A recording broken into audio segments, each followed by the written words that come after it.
नया नया बन के आइला व्यापारी कि गाँव हमारा बेचता तू तो तरकारी कि जो बाटे पसंद ना कर लेना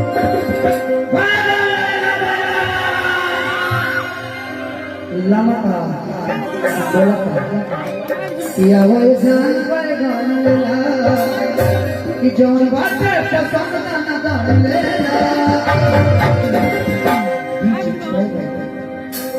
वो जान पर गान लेना अन्य पानी करके जाए कि तू के मनोले बारे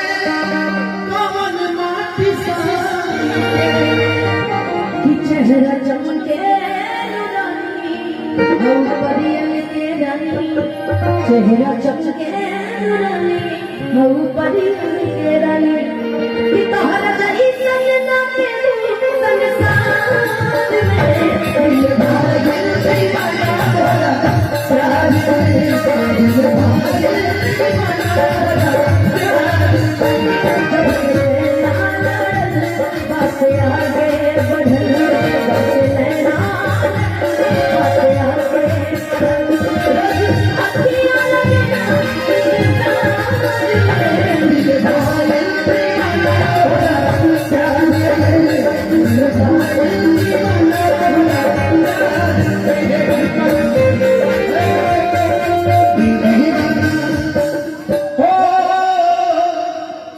दीवाना भाई